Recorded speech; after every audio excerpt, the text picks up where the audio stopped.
Can Belal Muhammad make good on all his big promises? We're going to find out.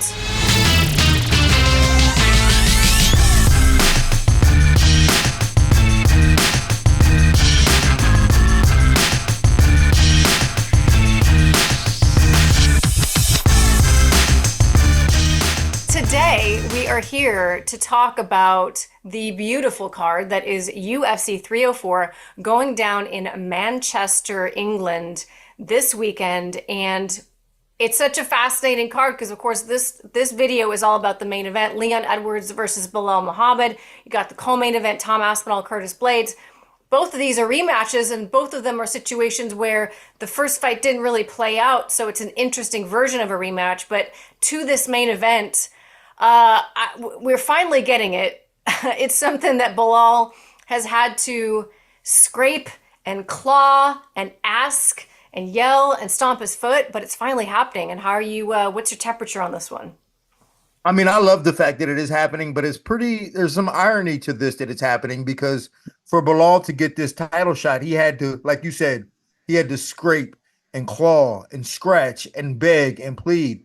But in order for Leon to get his opportunity, that's exactly what he had to do.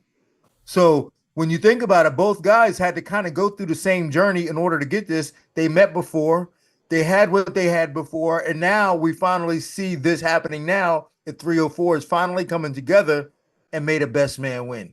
Absolutely. And it's the first time in UFC history that there have been two English title holders defending their titles on one card. So pretty cool stuff, pretty historic stuff going down this weekend. And for this main event, Leon Edwards is pretty quickly looking like he has the potential to be the greatest English champion of all time. And you start to really look at how he got the belt and how he has already defended it and who he has defended it against and how those fights have played out.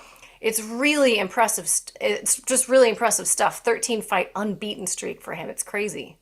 I mean, that's crazy. I mean, you think about it, a 13 fight unbeaten streak, him dethroning the Nigerian Nightmare, Kamaru Usman, and then he comes back and beats him again in the rematch, and then he just kind of shuts Colby out. And he hasn't had that many fights, but he looks so dominant. Yeah. And he's so young too. So I think that's part of the reason why we give him so much credit because of his youth and his potential to grow. And we've seen him grow. And the fact that he has beaten Usman twice and Colby and what he did to Belal the first time. So, I mean, he does look really strong, but now it's time to see what he's really made of because the lack of consistency, that is a problem for me.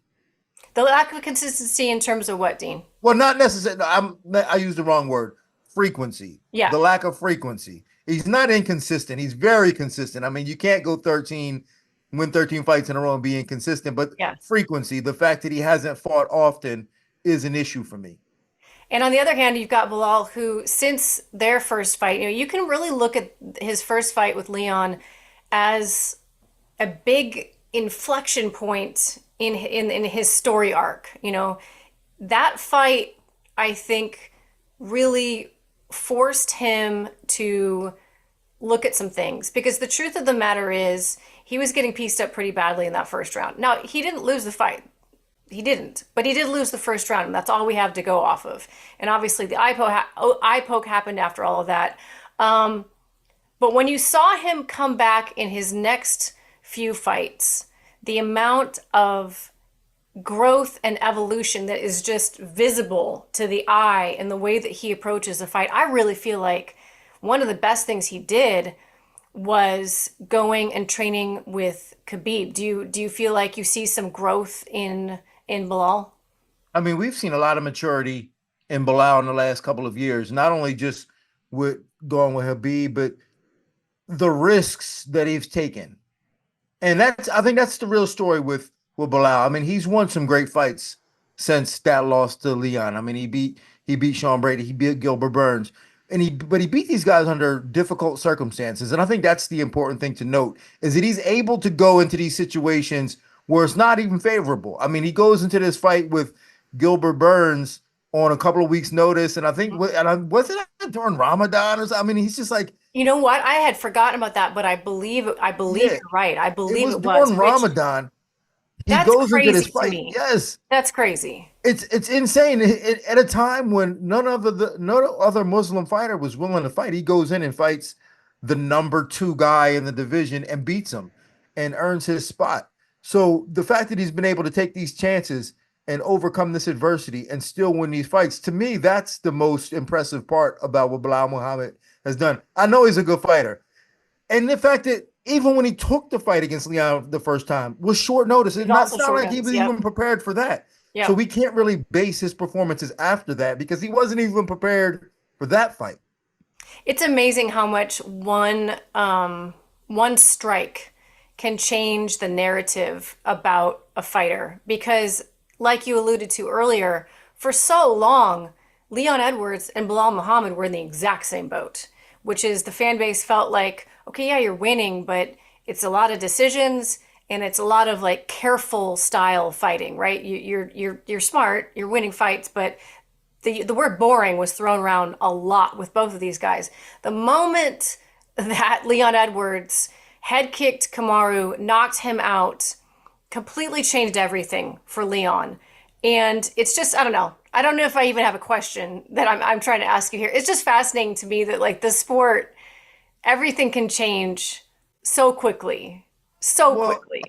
and that's the one thing that you have to respect about the sport because that's just what the sport is, right? It's very short-sighted. It's very, what have you done for me lately? And that can write your whole story because prior to that head kick, no one really gave Leon a lot of credit, but Mm-mm. he was still the same guy, really. I mean, he was still very good, very fast, very skilled. He's gotten better, no doubt about that, because of his progress through the years. But that kick just turned his whole narrative around, and now we saw he was no longer Leon Edwards. He became Rocky, Yeah. and that's the important thing. He became Rocky from one kick with just that little kick. And then for anybody who may have had the gripe, okay, it was a lucky shot. I didn't hear too many people saying that, but there was a camp of people that were to then go back and we all throw around that Teddy Atlas quote about getting 30% better once you become champion. I feel like it was 50% better for Leon because, I went back and rewatched that first fight and you guys were not wrong to point out the body language that Leon had prior to the entire script being flipped. The fact is, even his cornerman was saying, "Come on, like we've got to go, do something, stop feeling sorry for yourself." Listen, stop feeling sorry for your fucking self. Well, come on then. What's wrong with you? You're too fucking down. You gotta pull the shit out of the fire. Stay sharp. Come on, Leon, man. You got it, man. Come on. You got me. Sharpshooter. It's just fascinating to go back and look at the fight before that strike, his whole career before that strike, and then his whole career after that strike. He is a different fighter, having won against Kamaru and then to go back and do it a second time and then just completely shut Colby Covington out. Yeah, well, that's the thing is that it wasn't a lucky kick.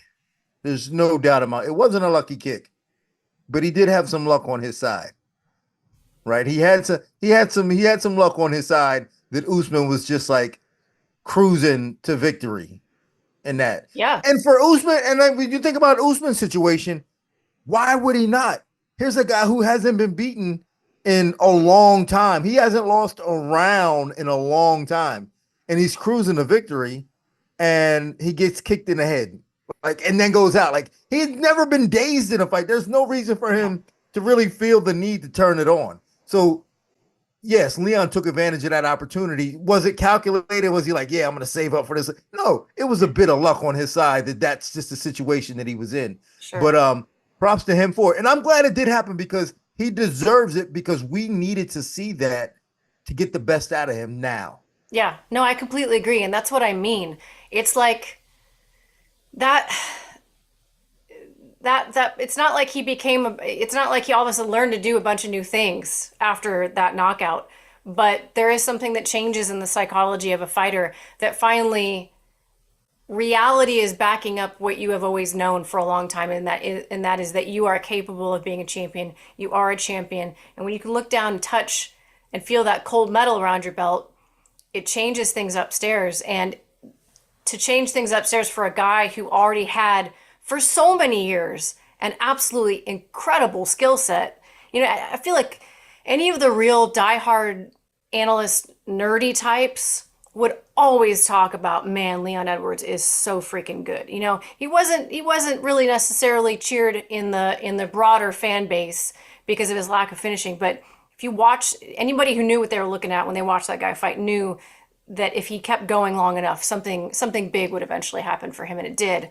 Hey guys, this video is powered by Bet365 as part of their sponsorship of the UFC in the UK and Ireland. So if you're in the UK and Ireland and join Bet365, if you can use code Sanko when you sign up and let them know that I sent you, I would be super grateful. Before we talk a little strategy, let me run through some of the stats here. For Leon Edwards, 14-2 with one no contest in the UFC, 14-3 with one no contest for Belal, so very, very similar records. 6'2 for Leon Edwards, 5'11 for Belal Muhammad, 74-inch reach for Edwards, 72 for Muhammad, southpaw for Edwards, orthodox for Muhammad. Obviously, they both switch stances a lot, so it almost like, I don't know, that kind of almost doesn't matter, to be honest with you. In their main stats, some interesting things.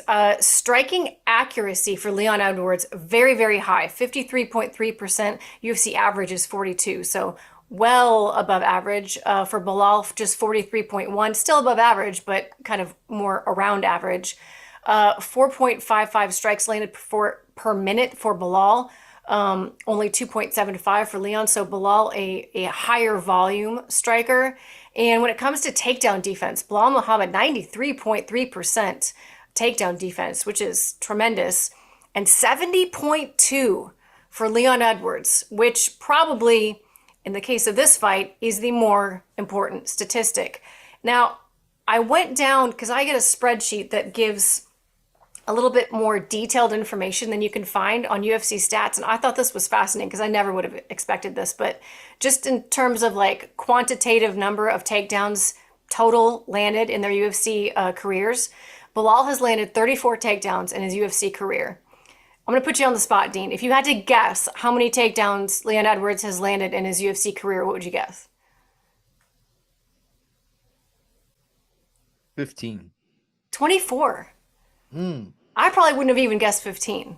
I knew so, and that's the one thing I know about Leon was that his ability to take people down is underrated because It is. we just see him as a striker. He shot on Belal a couple times. And So he took Kamaru down as well. he took Kamaru down. He took Colby down. I mean, this guy can get you down. Yeah. And I think that's really what the story in terms of strategy is.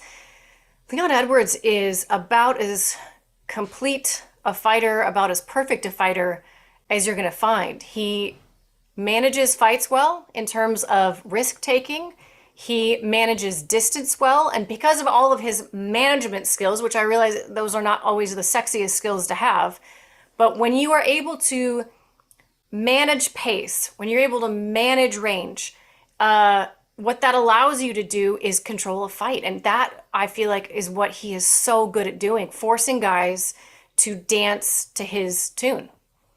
And that's exactly what he does. And if there was a knock on him, I would have to say it would be his focus going into the later rounds of fights, right? Which is so ironic that he knocked out Kamaru Usman in the 5th round of a fight that he was losing.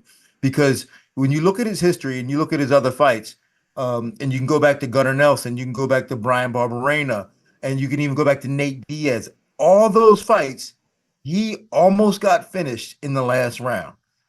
Gunnar Nelson had him mounted in the last round.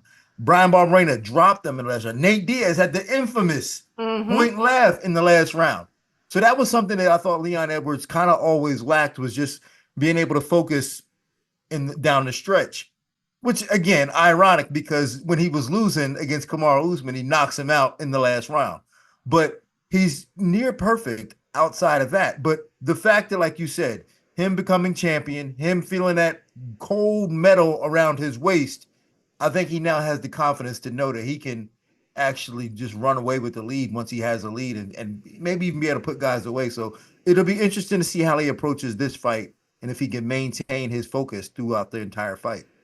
And like we talked about earlier, Bilal certainly has rounded his skills out as well. He may not be the striker that Leon Edwards is, but he's got some pretty impressive skills on the feet. A lot of it, I was really impressed when I went back and watched his footwork in the Sean Brady fight, his ability to switch stances to kind of corral guys against the octagon. And when he fights in that way, when he fights with confidence and with off of his front foot and is able to get his opponent backing up, he can look really good on the feet and then blend that right into what we all know him for, of course, which is, putting guys on the fence, getting the takedown, and then just keeping them there.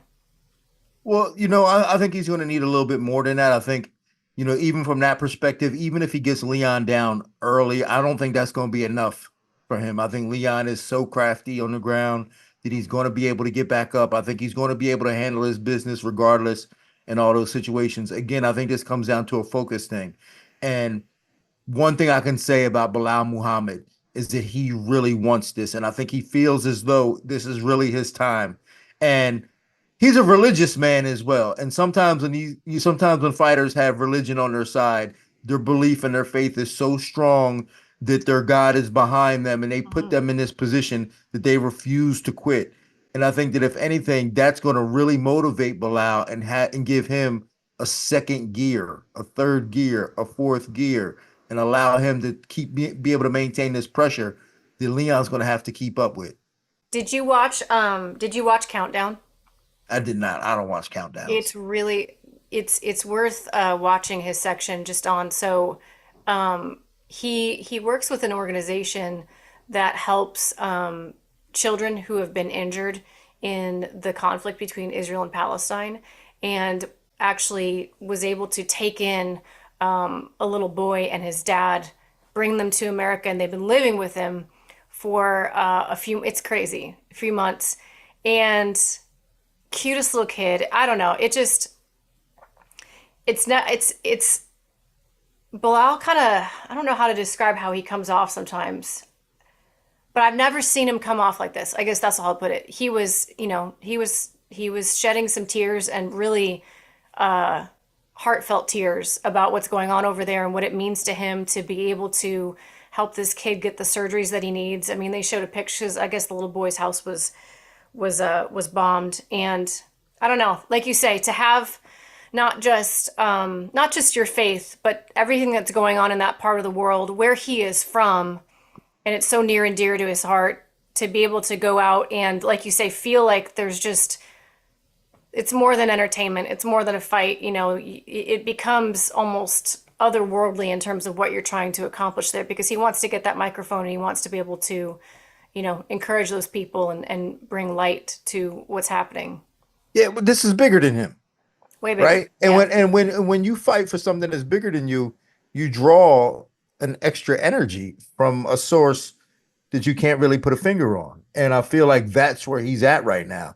And I feel like that's what he needs. And not that he couldn't win this fight without it, but it certainly, for me, gives him an advantage. And I know that sounds very paranormal or a little odd, but stranger things have happened, and people somehow draw inspiration from these different sources that you can't explain. And I feel like Belal Muhammad right now is living proof of that. And I expect to see that kind of manifest itself on Saturday night. If you were cornering Leon Edwards, what would your advice to him be in terms of how to approach this fight? Again, he's going to have to maintain his focus. That would be whatever pace you set in the beginning, you need to maintain that pace throughout the entire fight. It can't be going up and down, and it can't start strong and then start working its way down. So don't start too fast to where you can't maintain that pace. But at the same time, he's so sharp, he's going to have to hurt Belal Muhammad in the beginning somehow, because Belal, in my opinion, is going to need for Leon to be a worse fighter in the fifth round than he is in the first round.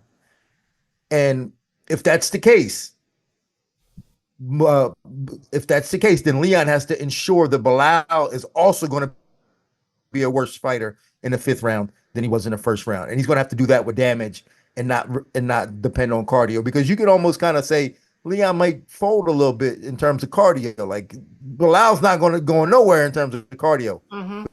but he can if you hurt him. So if I'm Leon, we got to find some shots to hurt him so that in the fifth round, even though his cardio might be there, physically he's not all there.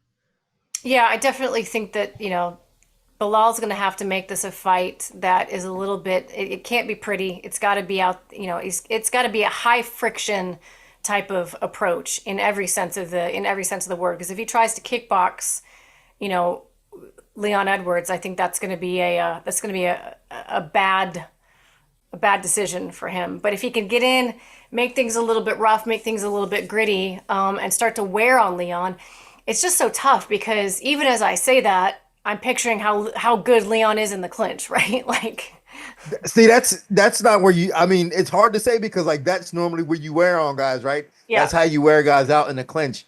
But Leon is probably most dangerous in the yeah. clinch, and that's not the spot for Bilal. So it's gonna be rough, man. He's got to really keep Leon off balance, and he's got to find a way to make him work harder than he has to.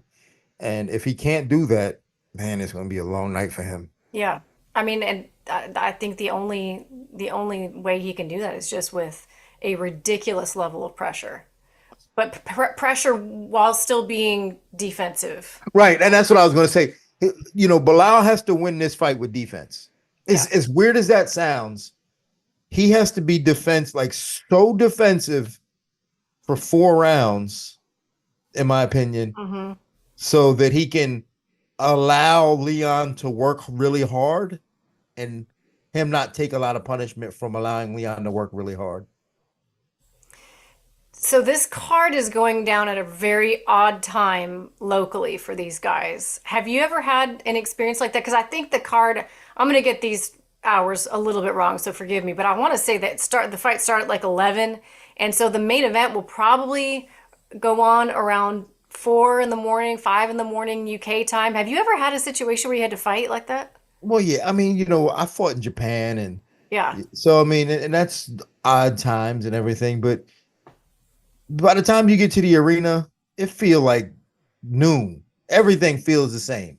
By the time you start that walk, you're not thinking, "Oh, I wish I had a nap." I mean, it kicks in, and once it kicks in, you wide awake. You get that feeling like how like when you're driving in the car and you almost fall asleep and you wake up and you're like, "Oh, I'm awake now." That's the feeling you get before you about to go out into a fight, no matter what time it is. You're not going to sleep. You're like, all right, it's time to fight. Like no one is going to be tired at that The time. streets of South Florida are not safe, ladies and gentlemen. D. Thomas is out there. I remember when not the first time I fought in Japan, the second time I fought in Japan, I don't know if I slept at all for like 3 days. Oh, that's And I still had to fight. And you still go out there and you still do it. I mean, when it's over, you feel it. When you get back home, you're like jet lagged for the next 3 months. But when it's time to make that walk, you are not thinking about how tired you are because it's 3 in the morning. yeah. Uh, Ask for your prediction. How do you see this fight playing out? I've coached 4 different guys to beat Kamaru Usman. I've never done it. I don't know if I've won a round against Kamaru Usman. Hmm. Leon Edwards beat him twice. I can't pick against Leon. Yeah. I can't pick against him. As much as I love the story of Belal Muhammad and I feel like this is his time, I just can't pick against Leon. Yeah. Do you think this will be a decision? I do think it'll be a decision. There's no way that Belal allows himself to give up Yeah. or quit or get put to sleep or get knocked out. When you have that like that type of drive in you, you don't get knocked out. Yeah. You have that extra being inside you that won't allow you to get finished. He won't get finished, but he will get beat. Well, regardless of how it plays out, it's going to be a great fight. We have the welterweight title on the line. It's a big deal. It's a big fight for England, big fight for Leon Edwards, huge opportunity for Belal Muhammad, and I know we're looking forward to seeing it. Dina, thank you very much for joining us. Appreciate you. I got you. You always got me, and I appreciate it. Guys, uh, We would appreciate a like. We would appreciate a subscribe very, very much. I also have a code that everyone can use at Bet365. It's Sanko. It's pretty easy to remember. So keep it locked in right here for more videos. If you like this one, we'll see you next time.